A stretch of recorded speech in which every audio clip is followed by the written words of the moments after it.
अगर आप हमारे चैनल पर नए हैं और अभी तक हमारे चैनल को सब्सक्राइब नहीं किया है तो अवश्य सब्सक्राइब करें। दोस्तों, आज हम आपको बताएंगे व्यक्ति विशेष और हर व्यक्ति से जुड़ी एक सामान्य सी जानकारी जिसे जानने के बाद आप भी अचंभित हो जाएंगे। अगर आप अपने जीवन में धन हानि का सामना कर रहे हैं, परिवार में कलह का सामना कर रहे हैं, तो उसका छोटा सा कारण है आपके नहाने की आदत। दोस्तों, इसी के बारे में हम आज आपको इस वीडियो में बताएंगे कि नहाने के तुरंत बाद व्यक्ति को भूलकर भी इन कामों को नहीं करना चाहिए, अन्यथा उनके घर में कंगाली और बर्बादी देखने को मिलती है। दोस्तों, इसका सीधा सीधा कारण होते हैं हम स्वयं कुछ ऐसी गलतियां करते हैं जिनकी वजह से हमें परेशानियों का सामना करना पड़ता है। दोस्तों, नहाना इंसान के लिए बहुत ही जरूरी होता है और हिंदू धर्म में जो व्यक्ति नित्य स्नान करता है उसे बहुत ही बड़ा पुण्य का भोगी माना जाता है। नहाना व्यक्ति के लिए जरूरी होता है। आमतौर पर व्यक्ति नहाने के लिए बाथरूम में पानी की बाल्टी भरता है और उससे वो व्यक्ति स्नान करता है।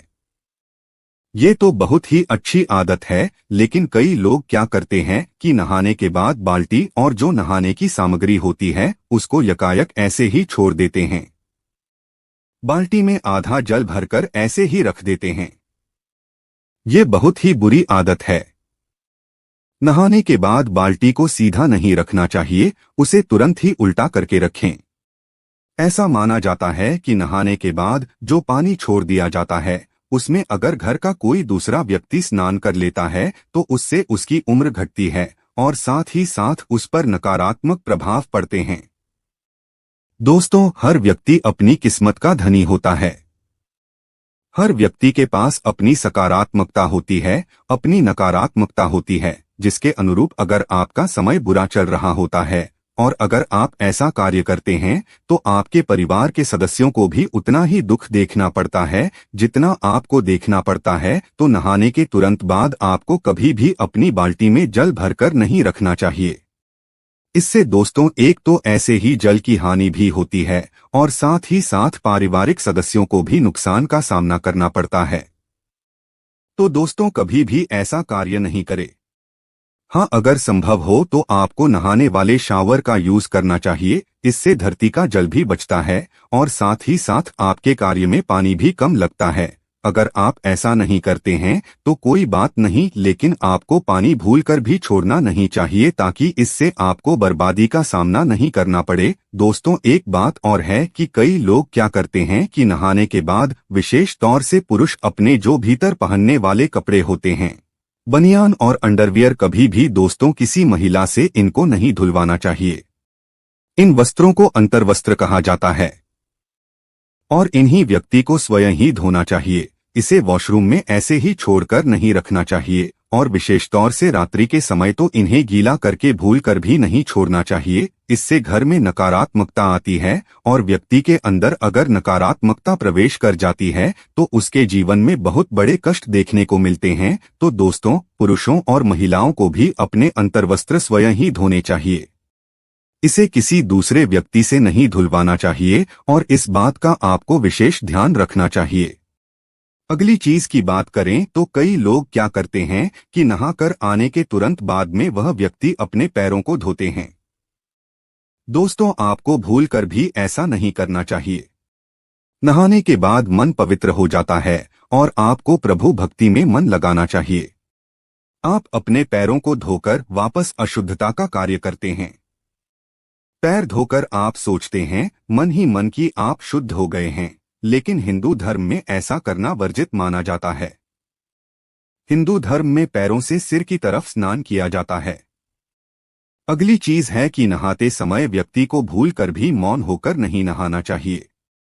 हिंदू धर्म में ऐसी परंपरा है कि नहाते समय मंत्रों का उच्चारण किया जाता है, हरिभजन का उच्चारण किया जाता है या मन ही मन कोई गाना गुनगुनाते हैं। लेकिन जब आप नहा रहे होते हैं तो मौन होकर व्यक्ति को कभी भी नहीं नहाना चाहिए। वैज्ञानिक दृष्टि से भी इसे गलत माना गया है। दोस्तों, विशेष तौर से सुहागिन महिलाओं को नहाकर आने के बाद तुरंत सिंदूर नहीं लगाना चाहिए। ऐसा माना जाता है कि अगर कोई महिला ऐसा करती है तो उससे उसके पति की आयु कम होती है।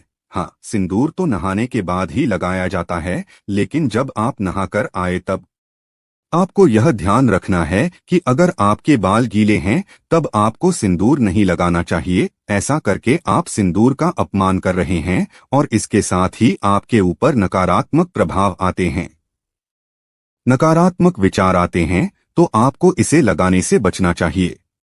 हाँ, आप उसके बाद लगा सकते हैं। दोस्तों, इसी तरह नहाने के तुरंत बाद आपको कभी भी नुकीली चीज जैसे कि नेल कटर का यूज हो, शेविंग हो, ये चीजें आपको नहीं करनी चाहिए। दोस्तों, ये चीजें नहाने के पहले की जाती है। अगर नहाने के बाद आप ये चीजें करते हैं तो नहाने का पुण्य आपको प्राप्त नहीं होता है। कई लोग क्या करते हैं कि नहाने के तुरंत बाद अग्नि को स्पर्श कर लेते हैं। नहाने के तुरंत बाद भूखे पेट कभी भी अग्नि को स्पर्श नहीं किया जाता है। अग्नि को भोग लगाने के बाद ही अग्नि को स्पर्श किया जाता है। तो दोस्तों, जब भी महिलाएं और पुरुष चाहे कोई भी हो, नहाने के तुरंत बाद आप चूल्हे को कभी नहीं छुएं। ग्रामीण इलाके में जो रहते हैं, गांव में जो रहते हैं, वो इस बात को बखूबी जानते हैं। तो आपको क्या करना है, कुछ भी एक दाना या आप फल भी खा सकते हैं। उसको खाकर उसके बाद आप चूल्हे को अग्नि देव को हाथ जोड़ने के बाद माता अन्नपूर्णा से प्रार्थना करने के बाद छू सकते हैं, ताकि आपके घर और परिवार के लिए सदैव वो कार्य मंगलमय हो। तो आपको नहाने के तुरंत बाद चूल्हे को छूना नहीं चाहिए। दोस्तों, कई महिलाएं क्या करती है कि नहाने के तुरंत बाद श्रृंगार कार्य करती है। दोस्तों, हिंदू शास्त्रों के अंदर इसे वर्जित माना गया है। आप कहेंगे कि श्रृंगार तो नहाने के बाद ही किया जाता है, तो आपकी बात बिल्कुल सही है। लेकिन नहाने के तुरंत बाद आपको सबसे पहले अपने बालों को सुखाना चाहिए, और अगर आपके खुले बाल है तो इसे आपको पहले बांध लेना चाहिए। दोस्तों, ऐसा माना जाता है कि खुले बालों में नकारात्मक शक्ति बहुत ही जल्द प्रवेश कर जाती है, और गीले बालों के साथ में नहीं, बल्कि आपको गीले बालों को सुखाकर ही आपके आगे भले कार्य करने चाहिए। तो अगर आपके बाल गिले हैं तब आपको कभी भी श्रृंगार कार्य नहीं करना चाहिए, ताकि आपको उसका पुण्य प्राप्त हो, ना कि आपको उसका नुकसान देखने को मिले। कई लोग क्या करते हैं कि नदी स्नान करते हैं, तो आपको यह जरूर ध्यान रखना चाहिए कि जब भी आप नदी स्नान करें तब नदी का स्नान करने से पहले सबसे पहले आपको अपने हाथों से, आप जब नदी के अंदर प्रवेश करें तब आपको नदी माता को प्रणाम और साथ ही अपने स्वास्थ्य की अच्छी मनोकामना मांगने के साथ ही नदी में प्रवेश करना चाहिए। और जब आपका स्नान पूरा हो जाए तब आपको ध्यान रखना चाहिए कि जल की कुछ बूंदें आपको भगवान सूर्यदेव को अर्पित करनी चाहिए। अगर आप ऐसा नहीं करते हैं तो आपको नदी स्नान का पुण्य प्राप्त नहीं होता है। शास्त्रों में भी ऐसा कहा गया है कि अगर आप नदी स्नान करने जा रहे हैं तो सबसे पहले आपको नदी माता को प्रणाम करना चाहिए। इसी तरह एक साथ अनेक व्यक्तियों का नहाना वर्जित माना गया है। जी हाँ दोस्तों, नदी स्नान या किसी पुण्य स्थल पर स्नान करना शुभ माना जाता है, उससे आपको सौभाग्य की प्राप्ति होती है। लेकिन अगर आप अपने घर में ही स्नान करते हैं तो अगर आप कहे तो दो व्यक्तियों को कभी भी साथ स्नान नहीं करना चाहिए, और विशेष तौर से महिलाओं को यह ध्यान रखना चाहिए। ऐसा माना जाता है कि इससे उनके स्वास्थ्य पर बहुत ही बुरा असर पड़ता है, और साथ ही साथ ऐसा भी देखा गया है कि इससे उनके जीवन में कई तरह के नकारात्मक प्रभाव देखने को मिलते हैं। इसी तरह नहाते समय व्यक्ति को अपना मुख कभी भी दक्षिण दिशा की तरफ नहीं रखना चाहिए। दक्षिण की तरफ मुख करके कोई भी व्यक्ति स्नान करता है तो ध्यान रखें, ये दिशा पितरों की दिशा मानी जाती है। एक बार ऐसा हुआ तो कोई बात नहीं, लेकिन अगर आप ऐसी गलती बार बार कर रहे हैं, लगातार आप ऐसा कर रहे हैं, तो आपके ऊपर पितृदोष हावी हो जाते हैं, तो आपको इससे बचना चाहिए। दोस्तों, इसी तरह माना जाता है कि सूर्यास्त के बाद कभी भी स्नान नहीं करना चाहिए।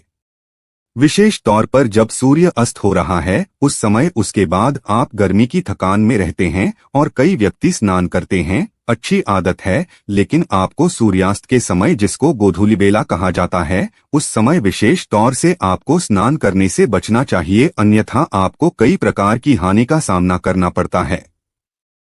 इसी तरह जो छोटे बच्चे होते हैं, छोटे बच्चों को नहाने के तुरंत बाद आपको काला टीका लगाना भूलना नहीं चाहिए। ऐसा माना जाता है कि छोटे बच्चे देवात्मा होते हैं, उनके ऊपर उनके विकार नहीं होते हैं।